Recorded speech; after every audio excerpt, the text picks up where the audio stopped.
Yeah.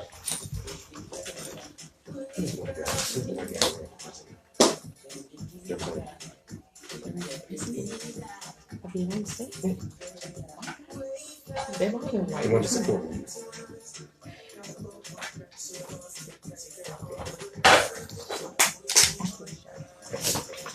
Because we're on Facebook.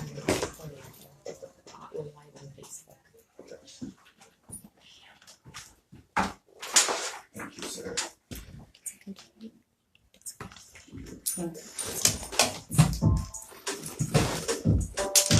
Cindy, you ready?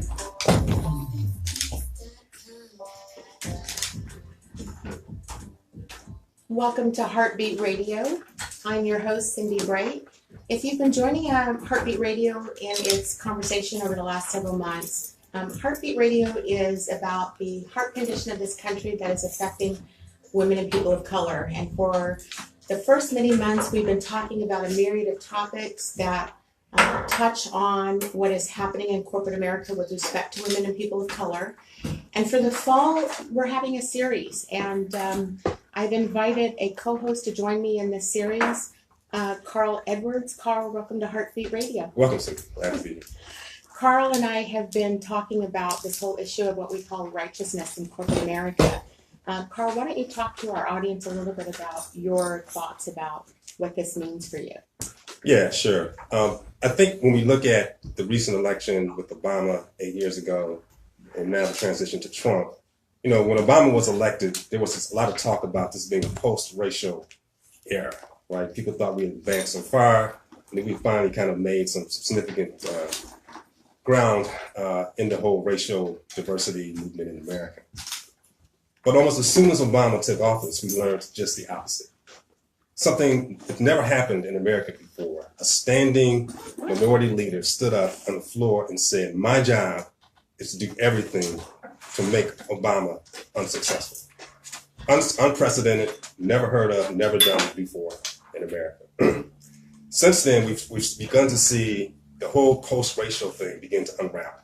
There's been several major books and documentaries that come out lately, one by Ava DuVernay, another one by Ta-Nehisi Coates, another one by the sister that wrote The New Jim Crow.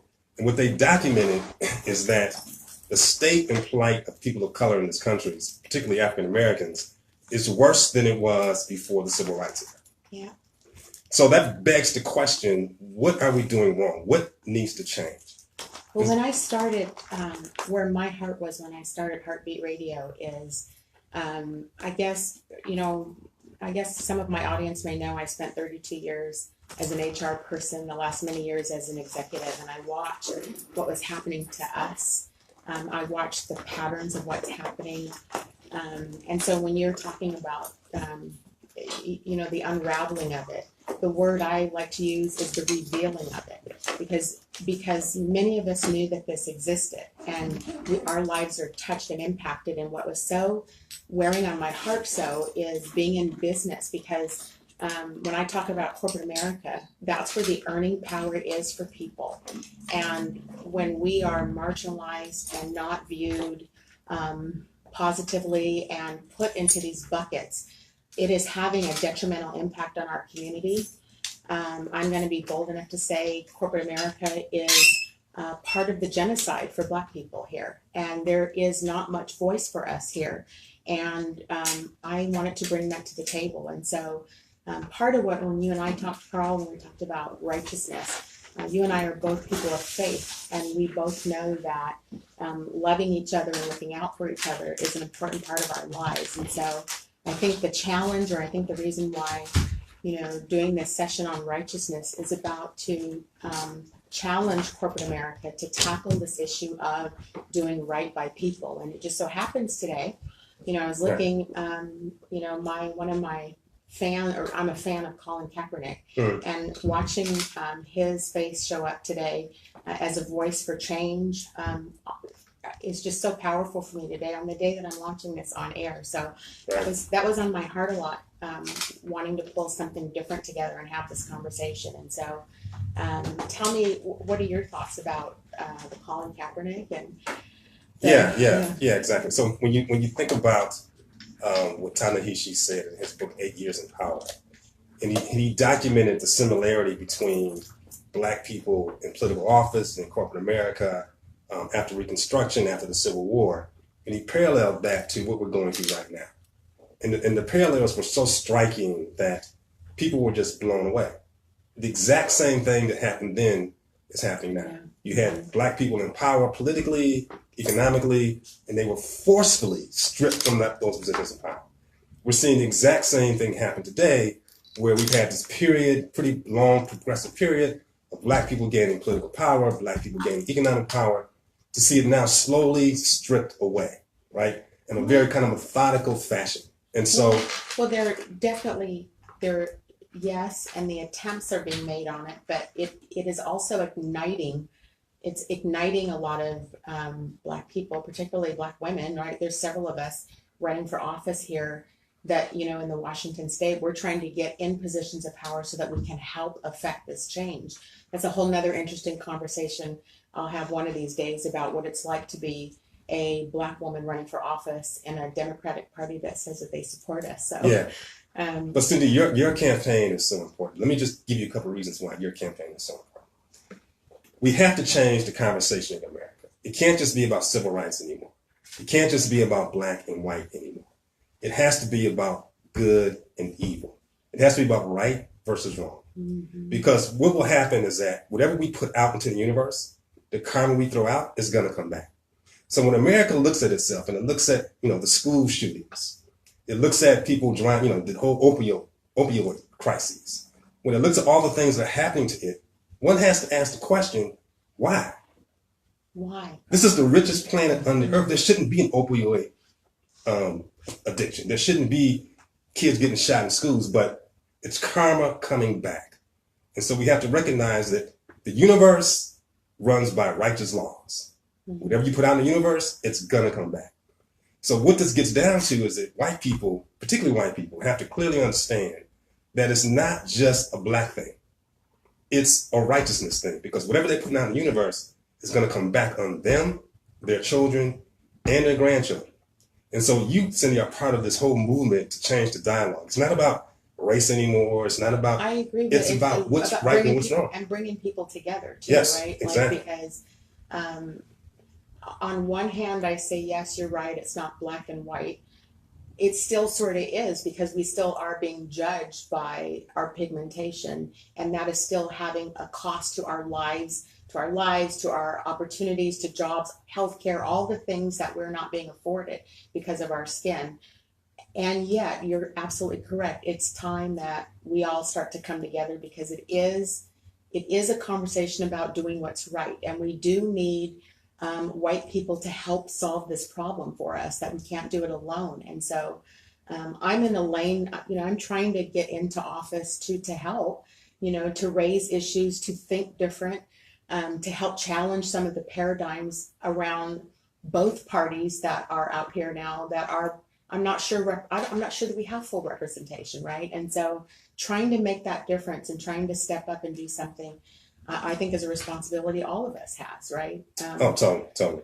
And so when I say black and white, yes, it is a matter of black and white from a material perspective. But if you stand back and look at it just from a holistic perspective, white people and everybody needs to understand that what happens to black people ultimately is going to happen to everybody else in this country.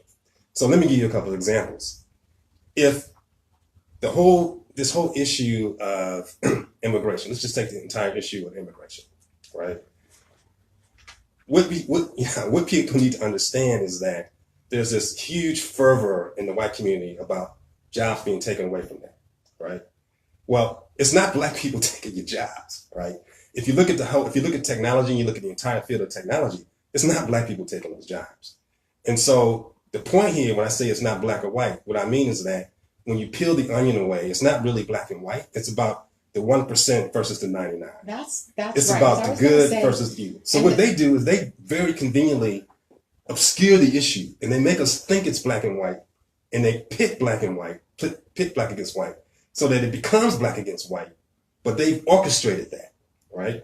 And so if you step back and look at it, the 99% that are losing their jobs is getting to the point where even Zuckerberg, the CEO of Facebook, stood up and said, we need a safety net for all Americans because technology, artificial intelligence, machine learning, all of this technology stuff is going to drive millions of people out of jobs. Yeah.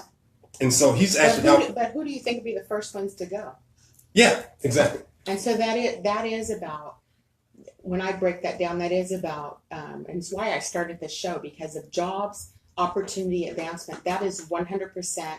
The folks who are affected by that, the most significantly, are Black people and strong women, right? Yeah. Those two categories, and I happen to fit both. And you and I've talked about this a little bit on the last show about when you stand for, it's what Colin Kaepernick said today, right? When you stand for something, you are at risk of losing everything, and that's exactly what happens to pretty much all of us that stand for something. But here's the key point. So you're exactly right. But here's the key point.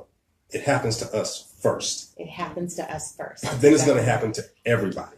So yes, what's interesting. So yes, that's exactly right. So all these folks that are losing their jobs, all these folks that are, basically homeless, this opioid crisis, that's because white folks for so long have allowed the wool to be pulled over their eyes, saying, "Oh, it's a Black thing. If we can just get Black people off of welfare, if we can just get Black people out of these jobs that they got because of affirmative action, if we can just do this, this, this, and this, we'll be back to normal." But now we're realizing that no, it's not about us taking your jobs. So interesting enough for me on the campaign trail, for those of you who don't know, I'm running for office here for a local state representative. I get the question frequently from older white men, why should somebody like me vote for somebody like you? Exactly. And it is for this exact reason, because the system that has been created that's affected the oppression for Black people, it's the karma of what you talked. And so if we don't come together, those people are going to be affected and on the bottom end of it too, because the fight is so strong to change from the oppression from us, and we're going to fight it tooth and nail, and it's happening across this country. Let me give you another example. This is another powerful example. If you look at the Trump election, right? How did Trump win that election? He won that election by basically, I'll say it, I think he partnered with the Russians. I think the Russians actually helped co-opt that election. Yeah, that's all a fact. And so, the 53 million white women who helped put him in office, let's not forget that. So what happened was, even the Russians will admit, they used a race card to come in and basically co-opt the election. They knew which states to go to, and they knew which states were playing the race card. And they were actually able to go into those particular states and turn the election in those critical states, those battleground states. And so when you step back and think about it, white folks, hey, you're giving up your entire country out of this whole notion of Black versus white. You're losing your freedom. You're losing your democracy under a smokescreen and the pretense that it's Black versus white. They're stealing it right from under your feet. Why do you think then? I mean, for all of what you describe, it's all true. You can see it in the news every single day about what's up. And yet he still has a very strong support base. Yes. And I'm not convinced that in 2020 we have a candidate who can beat him yet. I'm not convinced. And so what's up when you have that many people? So I say this, that 53 million white women put him in office. And that was before the unraveling and the revealing of what the hatred is in this country for Black people. What do you believe that number elevates to in the next election? Because it's not going to go down. It's going to go up. And this is why your election is so important. And this is why it's so important to change the dialogue. Because as long as we keep the dialogue on Black versus white, we continue that pattern that they perpetrated, right? We continue to smoke screen. We continue to allow the wool to be pulled over people's eyes, both white and Black. We need to change the dialogue. Just completely pull that carpet up, pull that wool up, change the dialogue. No, this is about good versus evil. This is about what kind of world Johnny's going to live in 20 years from now. What kind of world Susie's going to live in 20 years from now. And oh, by the way, you're going to be a direct participant of that by what you do today. And so your election is key because we've got to start shifting the mindset of it's not Black versus white in that kind of colloquial sense. It's right versus wrong. Let's just pivot for a second because you've emphasized the point about me getting into office, and I'm trying like nobody's business to get in. It's not an easy feat, right? Because I'm, again, going up against the system, and the system is occupied by white women who are trying to protect power. Yes. And so just the whole way that, my putting my name in the hat to run for office. I was told when I joined the race, actually people have said to me, these are elected officials, said, why would you do this? You have no chance on winning, because they had already pre-orchestrated the win to my opponent. Yeah. Now, when people said that to me, I'm like, if you believe this is my first roadshow, this is exactly what Black people face all the time, is that the deck is stacked against them. And so I'm still going to go in, I'm still going to give it my all. And I say to everybody, win or lose, I ain't going away. So, I'm going to win. I'm going to win in the long run. And I'm in this for the long game, not the short game, because to your point, somebody has to be willing to bucket, to go up against it and start working to try to bring folks together. And I have a firm belief that in today's world, in today's politics, in today's business, the term qualified has to be completely different. And we have to look at different types of people now to help lead us out of this hellhole that we're in now with number 45's installation. Yeah. So, I mean, people are looking for a broader message. They're looking for a higher message. They're looking for a higher theme, right? They're tired of the old black versus white thing. They're tired of the Democrat versus Republican thing. yes, right? yes. What they're looking for is a fresh perspective. And that perspective is, hello, everybody. This is not about black versus white. This is about good versus wrong. Evil. Yeah. Good versus evil. wrong, It's right. that simple. It is that simple. So, Carl, what do you think? I mean, we can talk about it.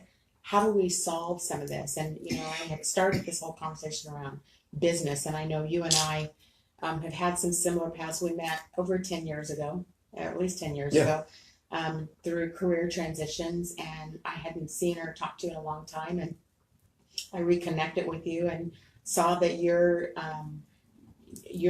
in the space of transition again, right? Mm-hmm. And so the conversation that you and I had was, what's up now, right? Like, we have all had to face the perils of being pushed out of work, being told we're not good enough. Yeah. We are, I guess, expected to shrink and, massa mentality, I guess, the Jerry Jones mentality inside of corporate America, right? Yeah. If you're not submissive and allow people to completely destroy you inside, which they can, because 10 years ago when you and I met, both of our self-esteem was pretty shot because we had been beaten pretty hard by being rejected for who we are inside of corporate America. And so, fast forward, I'm 54 years old and I can't say what just was coming to my tongue. I'm tired of being judged for who I am. Yeah. And I'm not changing who I am anymore just to make other people feel comfortable. And so you've had that similar experience. Yeah. Let me give you a few thoughts on that. We have to be realistic about the situation that we're in. We're in a very dire situation. And the things that we used to do to try to get out, like just having marches and rallies and all that kind of stuff, it's not going to work. We have to sit back and take a very methodical, scientific approach on how we're going to get out of this. So let me give you a couple of examples. If you look at companies like Netflix, if you look at like what Stan Lee is doing with the Marvel comics and the Avengers, what you're seeing that there's almost like this polarization in America where a lot of people get it. They get that it's about good versus evil, and they're voluntarily injecting all types of different nationalities into their movies, into their books, into their themes, right? Without being prompted, without being forced. They're doing it because they know it's the right thing to do. So if we step back for a second and think about this, if you think about the Republican Party back in the 50s and the 60s when they were getting their butt kicked up and down, what did they do? They didn't cry. They went back and formed like tons of think tanks, like the New American Century, and all these think tanks that they formed. ALEC was another think tank that they formed. These think tanks took years to formulate their strategies, but they were very methodical about it. They first decided we're going to go after local elections, and we're going to use gerrymandering and other techniques to win these local elections. And as we win local elections, we can then have more power at the local level, which will then translate into the state level and so forth. So they were very methodical about how they came back into power. We have to do something similar. We have to be brave enough and humble enough to step back and say, you know what, we need to think about this and strategize about this because it's not going to be easy. And we need to bring our white partners and our white friends along with us on that journey. And together we can craft a strategy that can win, but it's not going to be easy. It's I not going to be agree. panacea. But where I think you and I may differ a little bit is I'm going to march, and I do believe in the power of the marches, because when I look, when the Women's March in January, that was global. And when you saw women around our globe marching and walking for other women, to me, it was one of the most powerful sights. I mean, I remember CNN had all the different shots from all the different cities. That's a powerful statement and a movement. And so I believe in the power of marching. Yeah, I would agree with you on that. I would just say it just can't be the marches. It just can't be the rallies. Yes. It's got to be some other things over and above that. So how do we, because part of me feels like this is such an urgency, we don't have the luxury of time, right? And so what I agree with you on is that we have to bring its brothers and sisters together. And so, and brothers and sisters are Black, white, Asian. Like, how do we mobilize people as people? How do we mobilize us together? Because look, when we look at some of the marches, for example, there was millions and millions of women marching for the Women's March, but then we have the Black Lives Matter March, and the attendance wasn't as supported, right? And so we're not, as Black people, we're not getting the support from others to support our efforts too, right? So how do you do that? How do we do that? How do we mobilize people together? How do we do that? How do we light a fire under people and have them help? Yeah, well, I think one of the first steps is to for people to support elections like yours, right? And so we need to think about how do we get people like you into office, and then have people like you and other thinkers and other strategists pull people together in these kind of think tank forums and these kind of different strategies to actually start pulling people together, right? So when I think about some of the strategies that were used, even by Obama, even to pull together the millions of young people that he pulled together, right? Like, how did he do that? He was very strategic and very methodical. We could do the same thing. We just need to think about it and apply it and get it moving. And once we get some concrete wins under our belt, we'll have a win in our back. Yes. Well, November 6th should be an interesting day for me in my life. So yes, trying to get myself into office, and there's other women too that are fiercely trying to get in office.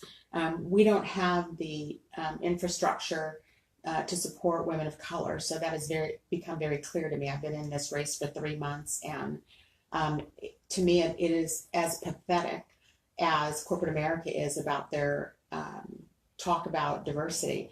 I will say that I have a fierce group of women and men, I should say, in my district, District 48, and these are all white people, all standing with Vote Cindi Bright, all doing everything, knocking doors down and helping me, because they see the hope for the future and they realize that we need different type of people in office. And so, so I'm grateful for the support that I get from my district. I'm just talking as a larger party. It's pretty interesting, to say the least. I could write a book on it. In fact, maybe I'll add a chapter to my current book that's out there. So yeah, so Carl, I looked up and it's like the time is flying. I do want to, before we close the show, let's leave our audience with some thoughts about some actions that we can start to take together to help try to have bringing people together and have this conversation at number one. And number two, what do we do about approaching corporate America? I mean, how do we deal with that? The term diversity, let's just push past that. How do we get them to pay attention to doing the right things by people? Yeah. So, one thing I think that could happen that could be very helpful is if your listeners and people listening to this show, number one, come out to support you, right? So we're going to be having a few fundraisers for you coming up, right? Coming towards the November election. It'd be great to get those out, have people come, right?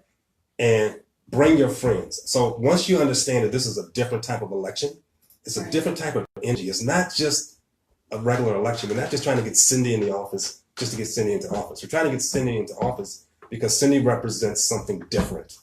She represents the future of this country, and she represents the future of just decency and wholesomeness that we need to really strive for and fight for to preserve in this country.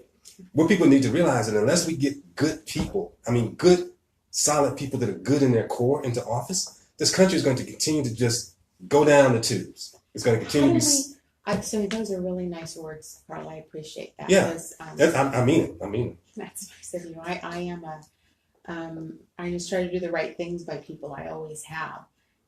I have been working tirelessly to try to reveal and show, both in business and now in politics, where the icky stuff is, right? And so the truth of the matter is that in order for women like me or people like me to progress, other people have to be told no. Mhm. Other people have to be pushed out.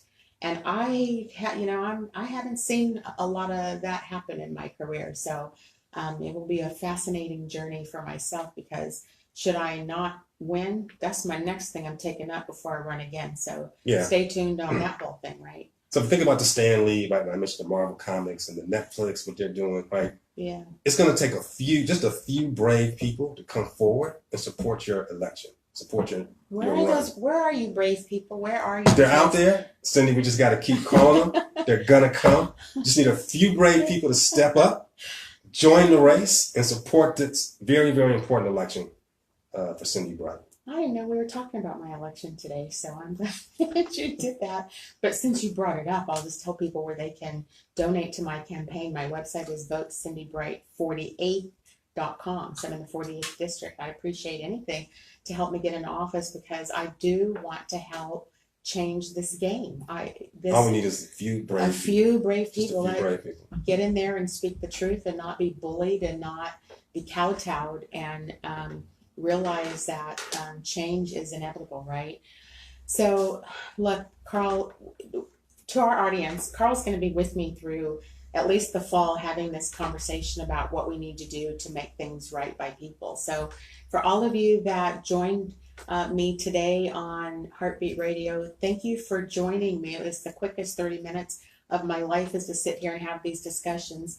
But I appreciate all the listenership. I appreciate support for my campaign. Carl, final words? Just a few brave people. Just a few brave people. Thank you, everybody. Thank you.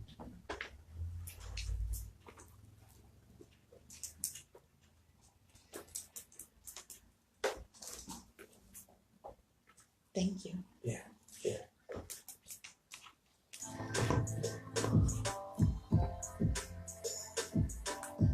Is that my music?